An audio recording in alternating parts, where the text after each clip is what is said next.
오늘 우리 아이들의 사랑을 그대로 이어서 받으시길 바라겠습니다. 네, 오늘 말씀은 여호수아 1장 7절부터 9절까지 말씀을 가지고 마음을 강하게 하라는 제목으로 하나님의 은혜를 이 시간 나누고자 합니다. 지금 시간 때문에 빨리빨리 하겠습니다. 네. 네. 그 한국 장로 교회에서 가장 중요한 신앙 고백서라고 하면은 뭐가 있을까요?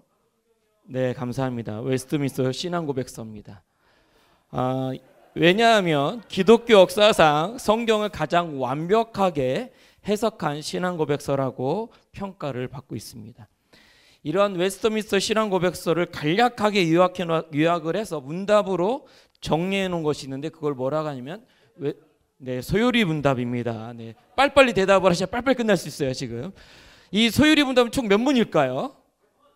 네, 대충 한 총 107문입니다. 이 107문의 내용을 다 옛날에는 암기를 했는데 지금은 이거를 암기를 저도 못 외우는데 우리 성도님들 암기하라면 안 외우실 거예요. 그렇지만 우리가 장로교인에 소속돼 있다면 최소한 한 문항은 알고 있어야 돼. 가장 중요한 한 문항. 몇 번째 문항일 거예요? 그렇죠. 역시 똑똑합니다. 첫 번째 질문이 뭐라고 있을까요? 그렇죠. 되는 목적이 무엇이냐? 이 또 제일이라는 말을 싫어해서 요즘은 사람의 주된 목적이 무엇인가? 라고 물어봤어요. 그랬더니 뭐라고 대답했을까요? 역시 대단합니다. 하나님을 영화롭게 하며 영원토록 그를 즐거워하는 것. 이것이 오늘 우리 신앙생활의 출발이면서 동시에 우리 신앙의 근본입니다. 다시 말하면 예수 그리스도를 믿는다라고 하는 것이 지하철을 타면 간혹가다 노방전도사님 그럽니다. 예수 믿으세요. 예수 믿으면 자녀가 잘 되고 사업이 잘 되고 건강의 축복을 받으면 장수가 잘 됩니다. 이런 축복 받으세요. 예수 믿고 받으세요. 이런 말 들어보셨어요? 안 들어보셨어요? 네, 이게 예수 믿는 목적은 아니라는 거죠. 분명히 예수님 믿으면 이런 축복 받을 수 있어요. 그렇지만 이것이 우리가 예수 그리스도를 믿는 주된 목적은 아니라고 하는 사실이에요. 오늘 우리 신앙생활의 가장 중요한 핵심으로서 곧 예수 그리스도를 믿는 주된 목적은 하나님을 영화롭게 하는 것, 하나님께 영광을 돌리면서 그 영광 가운데 뭐 하는 거예요? 우리가 즐거워하는 게, 이게 오늘 우리의 신앙의 주된 목적이란 말이에요. 이것을 한마디로 정의하면 뭐라고 얘기할까요? 하나님 중심의 삶입니다. 그러면 어떻게 사는 것이 하나님께 영광을 돌리면서 하나님 중심을 사는 것인가?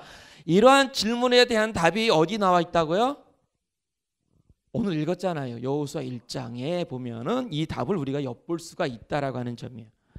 특히 여호수아 1장 7절을 보면 여호수아 기자는 마음을 강하게 하라고 강조하고 있습니다. 아니 목사님, 아무리 눈을 뒤집고 봐도 마음이라는 표현이 없는데요. 맞아요, 없어요. 왜 없냐? 오늘 우리가 있는 지금 이 개역 개정 성경에는 너는 마음을이라고 하는 표현이 지금 생략되어 있어요. 그렇지만 이 개역 성경으로서 이 바로 이전, 우리가 전에 이 성경 바뀌기 전의 성경을 보면 뭐라고 되어 있냐면 오직 강하고라고 하는 그 말 사이에 너는 마음을이라고 하는 표현이 들어가 있단 말이에요. 그래서 이 개역 성경에서 여호수아 1장 7절에 보면 오직 너는 마음을 강하게 하고 극히 담대히 하여 나의 종 모세가 너에게 명한 율법을 다 지켜 행하고 좌로나 우로나 치우치지 말라. 그러면 어디로 가든지 뭐한다? 형통한다는 거예요. 그래서 우리는 이 말씀 어떻게 생각해요? 하나님 율법을 열심히 지켜야 되는구나, 그래야 형통할 수 있구나 라고 지금 여호수아가 강조하고 있습니다. 다시 말하면 하나님 말씀에 대한 순종 여부에 따라서 하나님의 축복이 결정되는 것으로 지금 여호수아가 말하고 있단 말이에요.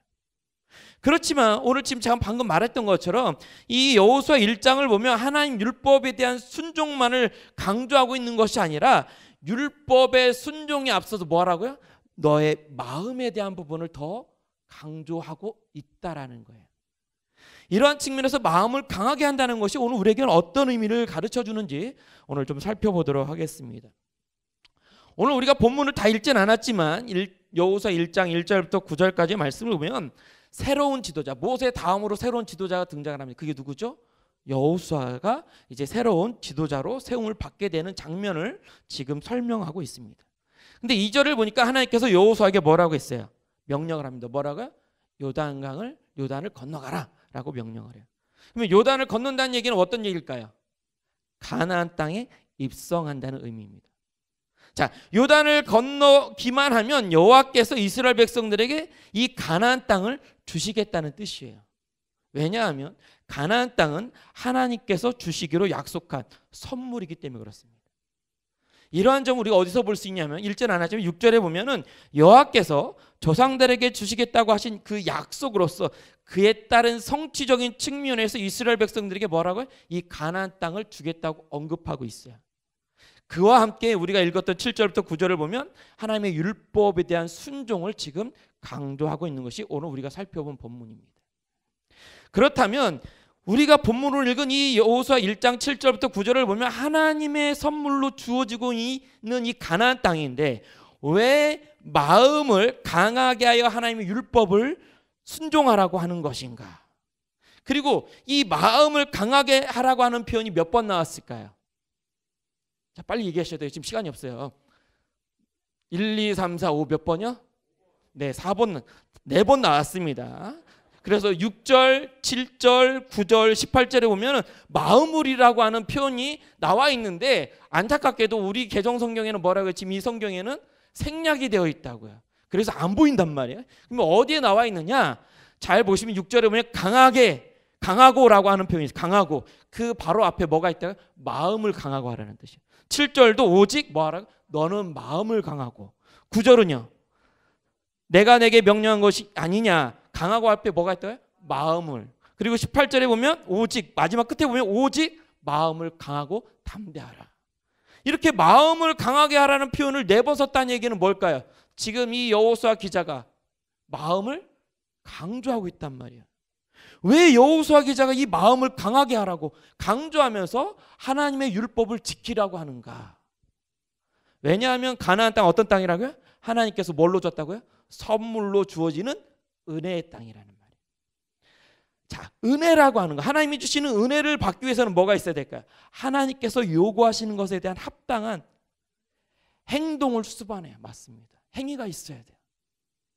자, 오늘 우리가 하나님의 은혜를 받기 원하시죠? 그럼 뭐 해야 돼요, 우리가? 예? 그렇죠. 행함이 있어야 돼요. 그 행함이 뭐냐는 거예요. 순종한, 그렇죠. 하나님한테 은혜를 자꾸 강구해 하나님이 주시는 것이 집에서 TV 드라마 보고 있는데 하나님이 은혜 안 주신단 말이에요. 그렇잖아요. 하나님의 은혜라고 하는 것은 우리가 강구할 때 주신단 말이에요. 마찬가지로 은혜가 오늘 우리에게 임하려면 뭐가 있어야 돼? 그에 따른 행동이 수반된다.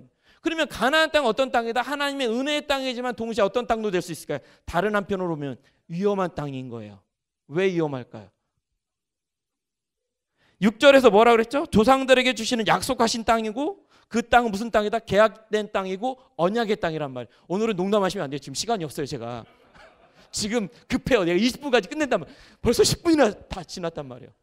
계약된 땅이란 말이에요. 계약된 때가 어떠냐? 계약이라고 하는 것은 상호간에 약속을 잘 지켜야 된단 말이에요. 그 약속을 지켰을 때 그 계약에 대한 은혜가 어떻게 돼? 계속 유지가 된단 말이에요. 근데 그거를 계약을 어기게 되면 어떻게 돼?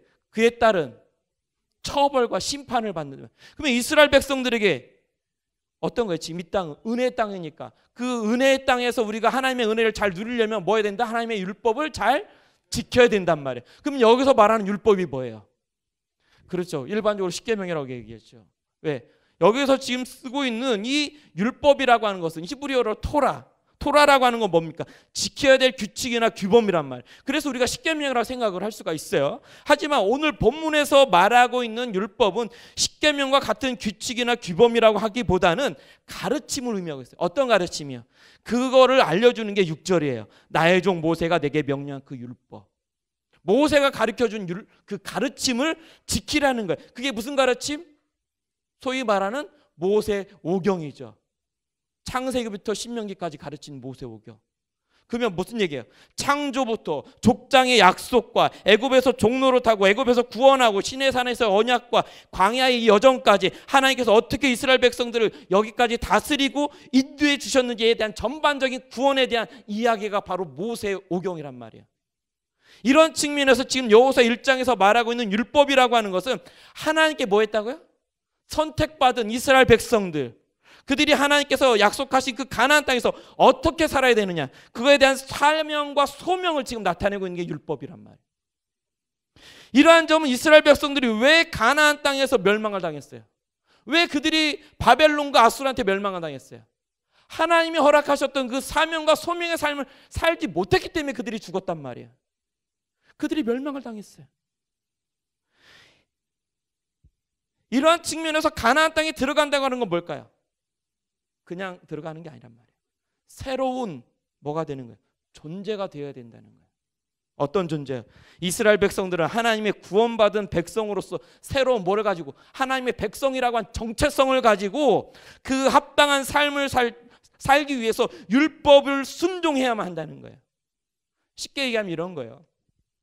이스라엘 백성들이 가나안 땅에 들어갔어요. 뭐를 기억해야 될까요? 하나님의 구원하심을 기억해야죠. 그래서 하나님을 어떻게 해요? 그들이 찬양해야 된단 말이에요. 어떻게 해요? 제사를 통해서 하나님을 찬양하고 하나님을 경배하는 그런 삶을 살라고 했단 말이에요. 그런데 그것이 그렇게 하나님께 제사를 드려서 하나님께 영광을 돌리는 것이 뭐였다? 하나님의 은혜로 주어진 가나안 땅에서 이스라엘 백성들이 살아야 될 소명과 사명이었다는 거예요. 그러면 왜 하나님께서 이스라엘 백성이 가나안 땅에서 그런 사명과 소명을 주셨을까? 자, 이게 핵심이에요. 이제 이것만 아시면 돼요. 왜 가나안 땅에 가서 이스라엘 백성들이 너는 내가 구원했어, 그러니까 나를 찬양하고 나를 하나님께 영광을 돌려야 돼 라고 왜 그들을 했을까요? 따라하겠습니다. 가나안 땅은 하나님과 이스라엘 백성들이 함께 거하는 곳이기 때문에 그렇습니다. 가나안 땅 어떤 땅이라고? 하나님과 이스라엘 백성들이 함께 거하는 곳이에요. 이게 가장 중요한 거예요. 하나님과 함께 거하기 위해서 뭐가 필요하다는 거예요? 하나님의 율법을 지켜야 되는 거예요. 이거 오늘 우리에게 중요한 의미를 가르쳐주고 있네요. 오늘 우리는 로마서 12장을 보면 사도 바울이 뭐라고 그래요? 우리는 거룩한 성전이에요. 산 제물로 드리라는 거예요. 그 얘기는 뭐예요? 내가 하나님 말씀을 거룩하게 지킬 때 뭐가 된다는 거예요? 내 안 하나님께서 거하신다는 거예요. 무슨 말씀인지 알겠어요? 내가 말씀을 안 지키니까 하나님이 내 안에 들어오시지 못하는 거예요. 하나님이 나랑 우리랑 함께 공존하기 위해서 뭐 해야 된다? 하나님의 말씀 안에서 내가 순종할 때 그 하나님의 역사하심이 어디서요? 내 삶 속에서 이루어지는 거예요.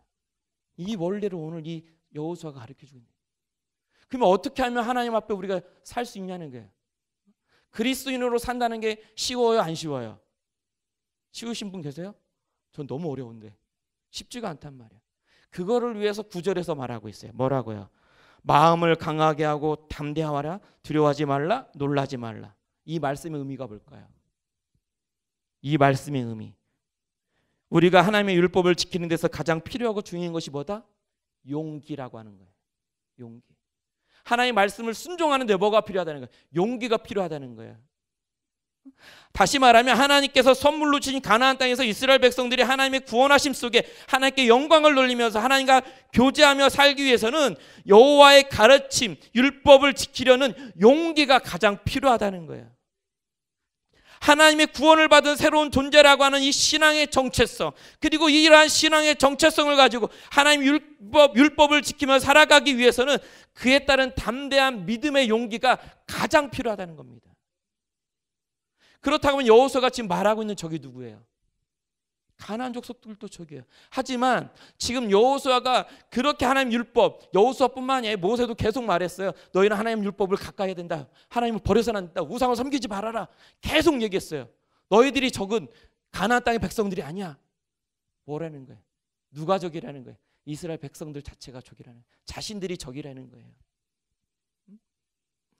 그러면 이 여호수아가 이스라엘 백성들 자신들이 적이라고 얘기하는 이유가 뭐예요?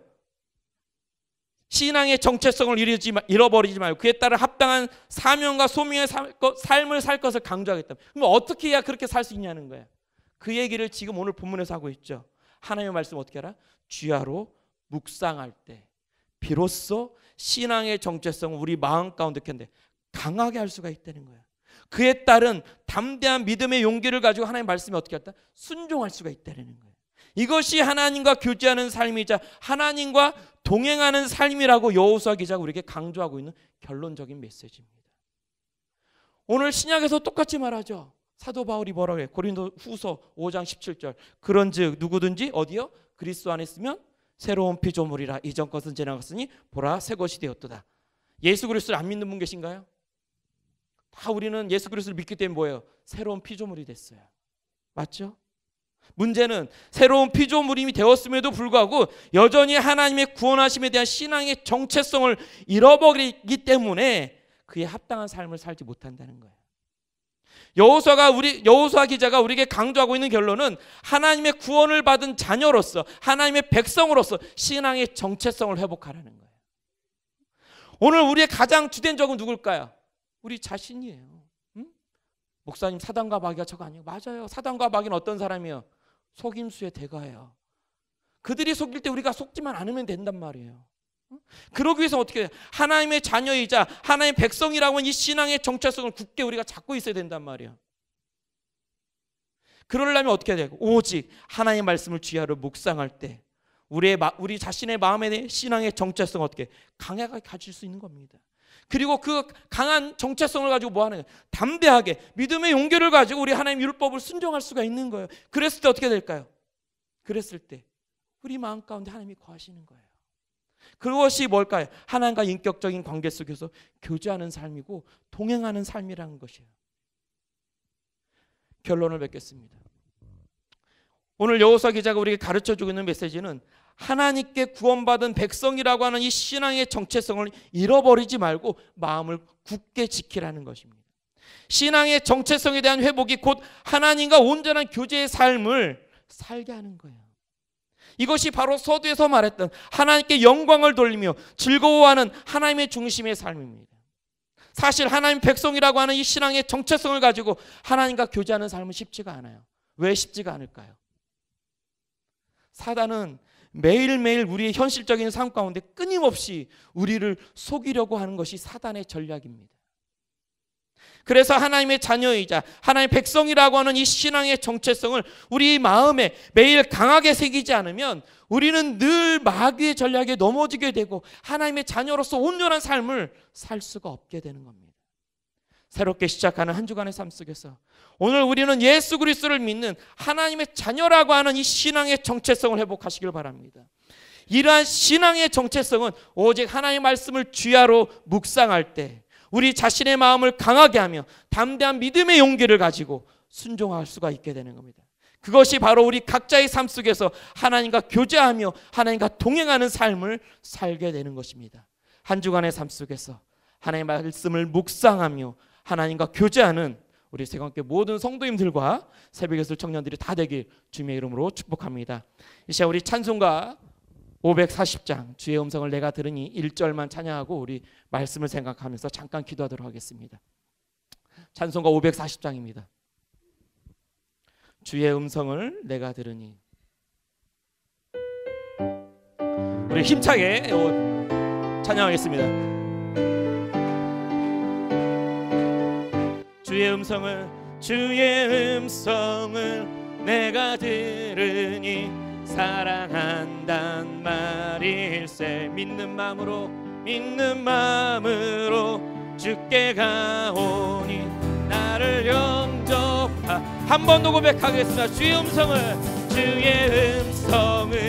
내가 들으니 사랑한단 말일세. 믿는 마음으로 주께 가오니 나를 영접하소서. 내가 매일 십자가 앞에 더 가까이 가오니 부세 주의 은리 보배 피로써 나를 정케하. 한 번 더 찬양하겠습니다. 주의 음성을 내가 들으니 사랑한단 말일세. 믿는 마음으로 주께 가오니 나를 영접하소서. 내가 매일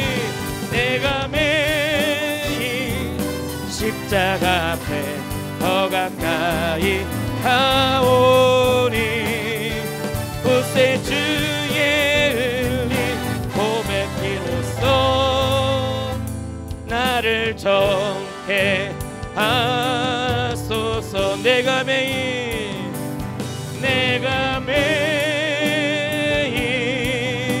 십자가 앞에 더 가까이 가오니 구세 주의 은리 보배 피로써 나를 정케 하소서. 하나님, 그렇습니다. 오늘 우리는 예수 그리스도를 믿는다고 하면서 하나님의 백성이라고 하는 정체성을 잃어버리고 살았음을 고백합니다. 하나님, 이 시간 하나님의 백성이라고 하는 신앙의 정체성을 회복시켜 주시옵소서. 우리의 마음을 강하게 하며 담대한 믿음의 용기를 가지고 하나님 앞에 나아갑니다.